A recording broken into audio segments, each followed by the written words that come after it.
You're listening to an Airwave Media Podcast.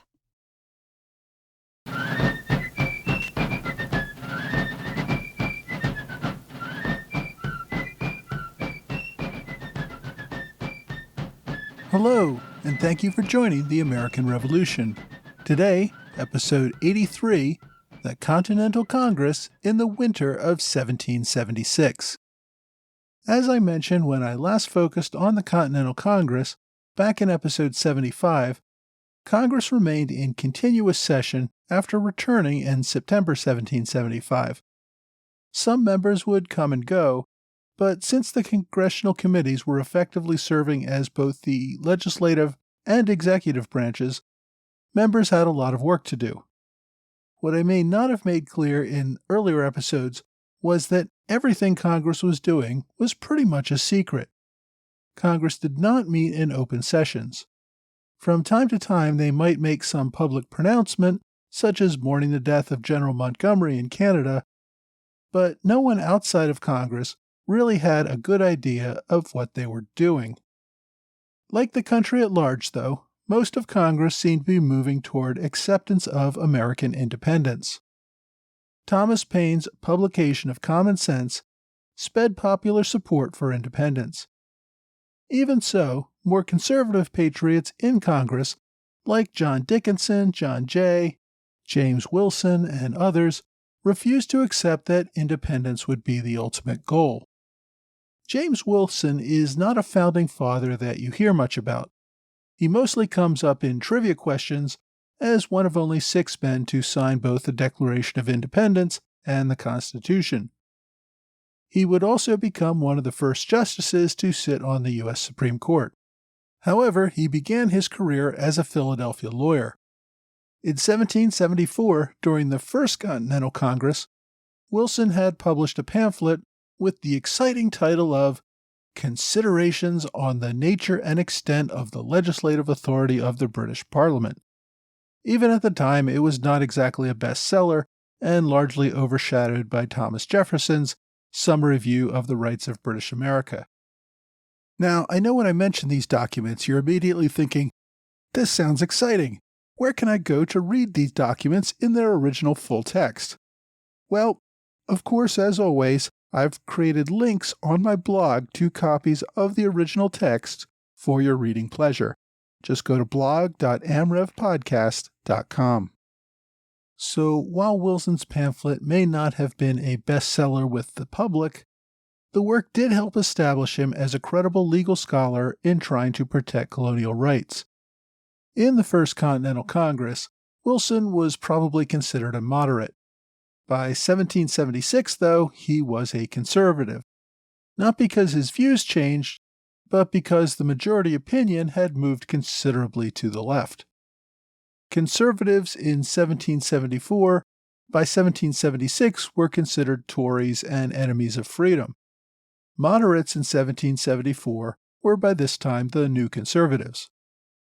They were men like Wilson who still supported fighting against taxation, but were not quite ready to call for independence. By 1776, though, everyone was reading Paine's Common Sense. They had already seen New England and Canada dive into all-out war, and they had heard the King's declaration that the colonies were in rebellion, making clear that he was not going to rein in Parliament and settle this thing peacefully. With the possibility of compromise pretty much vanished, the choice was becoming submission or independence. If you did not jump on the independence bandwagon, you were getting left behind. In early 1776, Wilson attempted to get on the bandwagon by drafting an address to the inhabitants of the colonies, which, again, I admit in the broad scheme of things is pretty forgettable.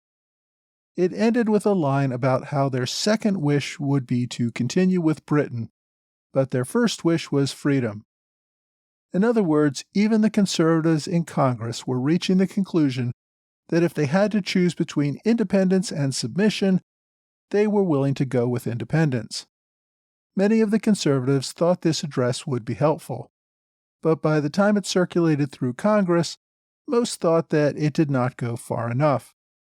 The independence faction was getting ready to push for an all-out call for independence. In the end, Congress tabled Wilson's address without a vote and moved on to other things. Even so, they still did not seem to be debating independence openly in Congress. The movement still only showed itself in private letters and personal conversations among the delegates. Some conservative delegates still hoped against hope that London would send a peace commission to negotiate a reasonable settlement to the crisis. This actually would eventually happen in 1778, but by that time it was too little too late.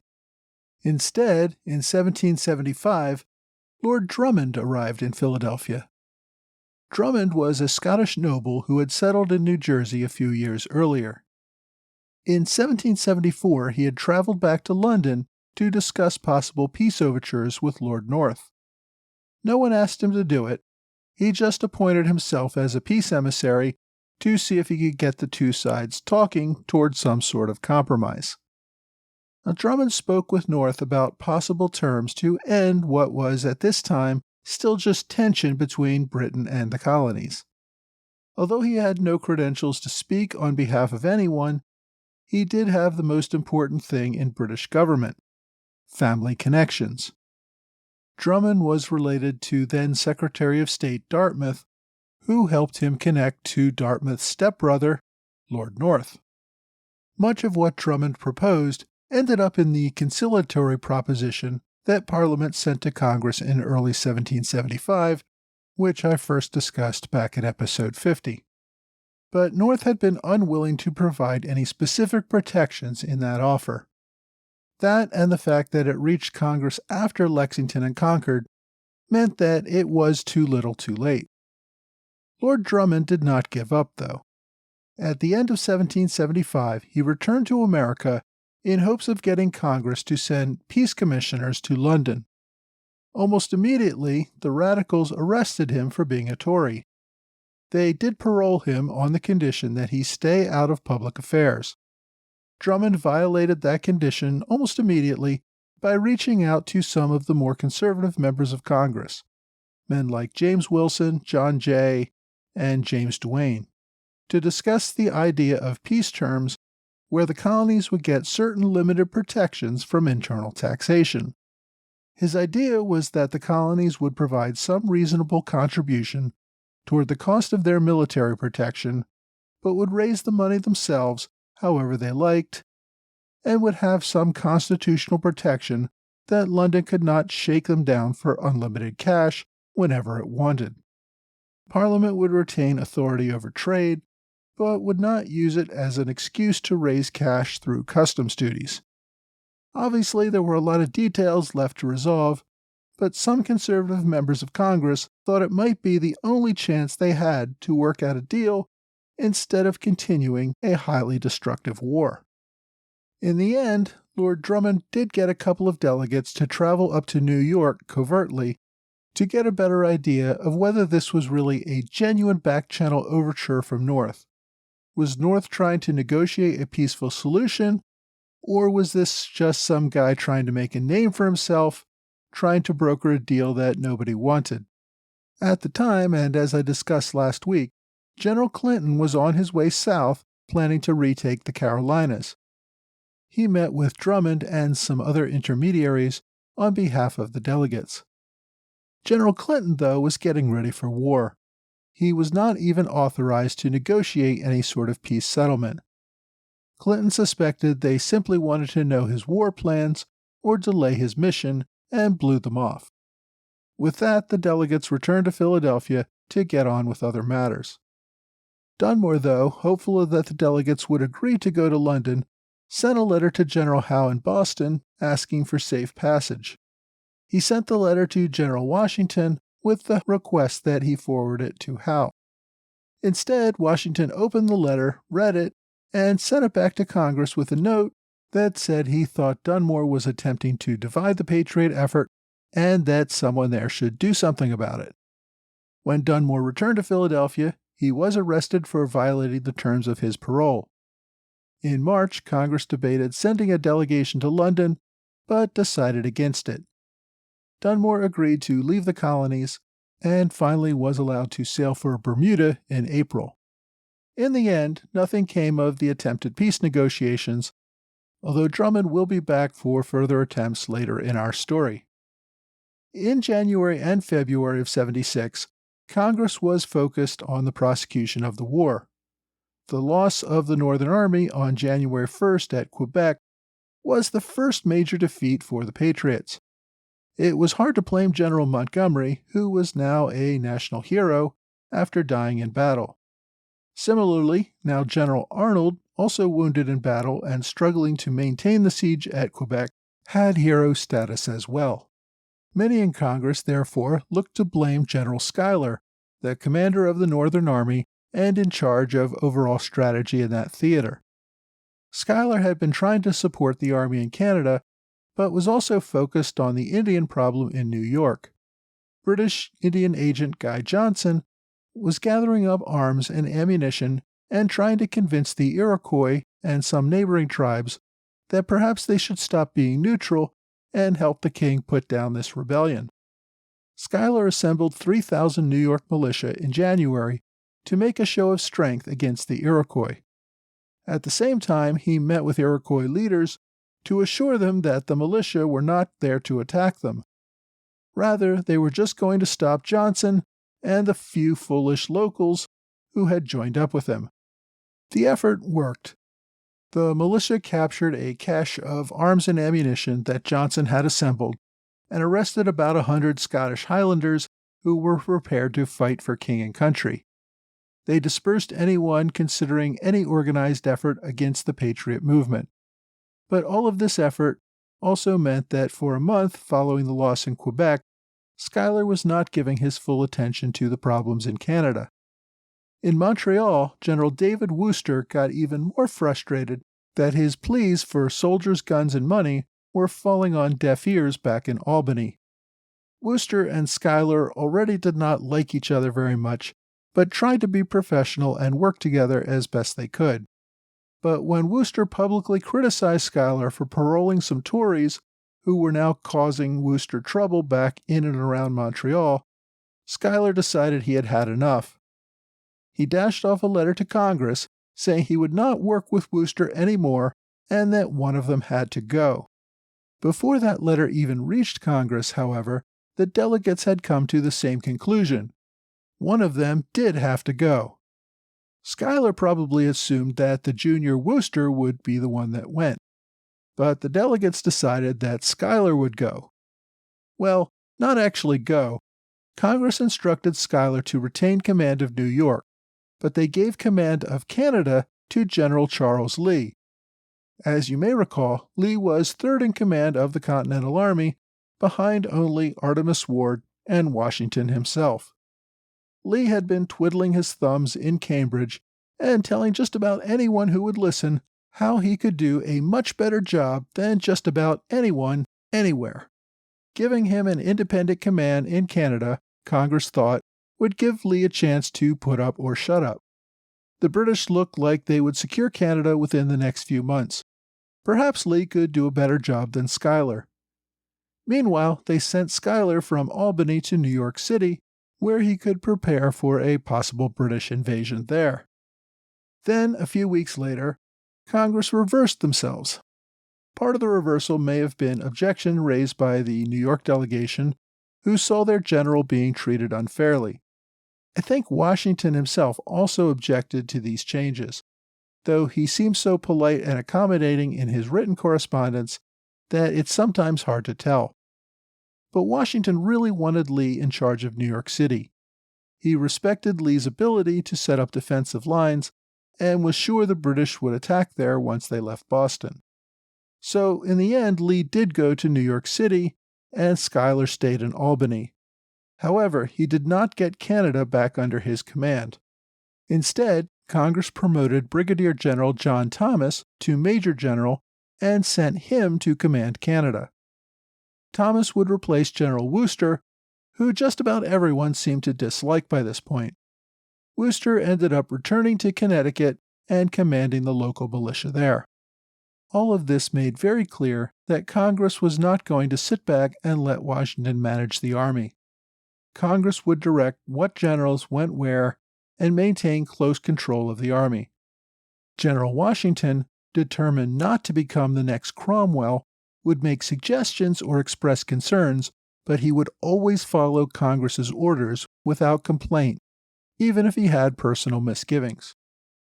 To the extent delegates were looking at diplomacy, it was not with Britain. Rather, they wanted better relations with France.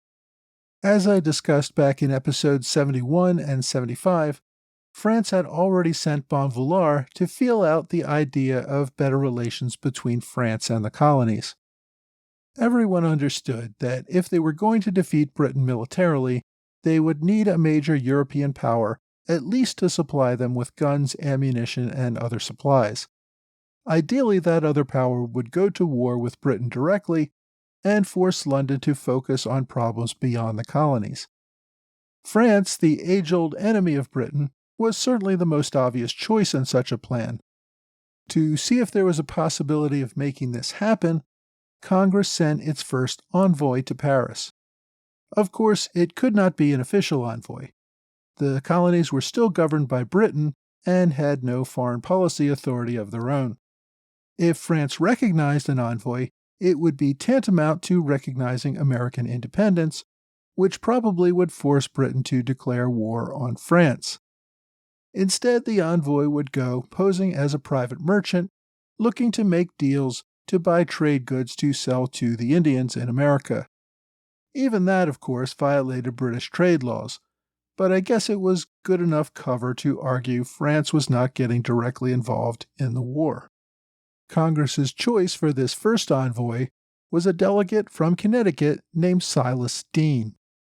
Deane had been an active member of Connecticut politics for years and had served as a delegate to the First and Second Continental Congress. By all appearances, he was a committed patriot, strongly supporting the attack on Ticonderoga in the spring of 1775 and playing a major role in the creation of the Continental Navy. He also performed a great deal of behind-the-scenes work on committees of correspondence. Sadly for Mr. Deane, he had made some enemies back in Connecticut when he supported Connecticut's Israel Putnam to become the first major general in the Continental Congress, rather than David Wooster, who, as we mentioned before, was also from Connecticut. And I'm becoming more and more convinced that Wooster was just a pain in the butt for just about everyone associated with him. He did have lots of political friends in Connecticut, but just about nothing else going for him. When Wooster only got offered a commission as a mere brigadier general in the Continental Army, he pouted and almost didn't take the job, preferring to remain a major general in the Connecticut militia. It probably would have been better for everyone if he had refused the commission, but in the end he did take it and would prove to be a disaster for the next year before he finally had enough and quit. Anyway, Deane did not back Wooster, so Wooster's political friends had Deane recalled from Congress at the end of 1775. The delegates in Philadelphia valued Deane's work and did not want to lose him, so they decided he would be a good choice to send to Paris and feel out any possible chances of an alliance or at least assistance. Like just about anyone who got a significant appointment during the war, Deane seemed to be highly underqualified. He had never been further from his home in Connecticut than his visits to Philadelphia. He did not speak French and had no real diplomatic experience. Despite all that, on March 2, 1776, Congress commissioned Deane to go to France. The commission itself was rather vague, but Deane's quiet discussions with other delegates were more specific. They hoped he would be able to purchase, on credit, arms, supplies, and uniforms for a 25,000-man Continental Army. They gave him $200,000 in paper Continental currency to buy trade goods for Indians that Congress hoped to keep on their side during the war. They also hoped that he could make contact with the French foreign minister, the Comte de Vergennes, and begin discussions to see if France would recognize American independence, if they ever declared independence, and to see if they would consider trade agreements or even an alliance. Now, all of this was a risky venture. First, Deane had to cross the Atlantic Ocean and avoid the British Navy. He was engaged in treason, meaning the British could have hanged him if they caught him. Second, there was no guarantee the French might not decide it was to their advantage to stay on Britain's good side and just turn him over to the British. Even if none of that happened, Deane acted essentially as a private citizen in France with no diplomatic recognition. Anything he bought on credit was done with his personal credit, meaning that he could possibly lose everything he owned and get tossed into debtor's prison if Congress chose not to back his deals. Despite these risks, Deane took the job and actually did pretty well at it. He made contact with the French ministry through back channels, and for the second half of 1776, covertly sent a continual stream of supplies to America. This supply line grew considerably in 1777 and became critical to the war effort. I don't want to get into all the details now, but after several years, another envoy, Arthur Lee, accused Deane of mismanaging French aid and pocketing some for himself. Eventually, these charges were proven false, but not until long after Deane had died. Sadly, he suffered from this damaged reputation, even though he performed a critical service for his country. But that mess is years in the future. For now, Deane began his covert relationship between France and America that would make France America's oldest ally. And I will definitely circle back to Deane in future episodes. But while I'm discussing Congress, I should also mention that in February 1776, Congress authorized the printing of another $4 million in paper currency to finance the war effort. Everyone continued to question whether this money would ever be worth anything, leading to continued inflation. Next week, the Continental Navy set sail for the Bahamas.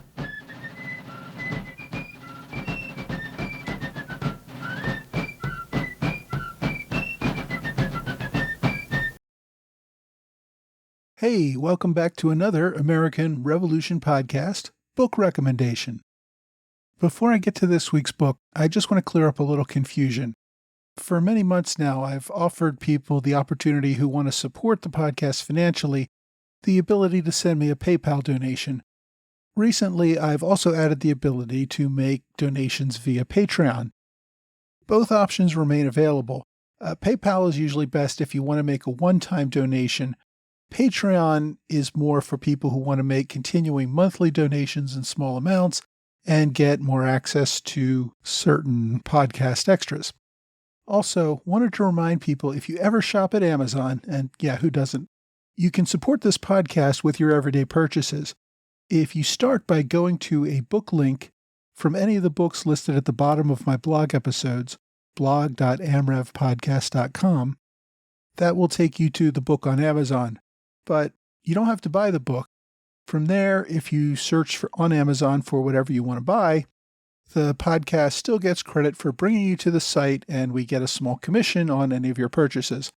So it's a great way to support the podcast without spending more money than you were going to anyway. Okay, so this week's episode, we see Congress slowly but surely moving toward independence.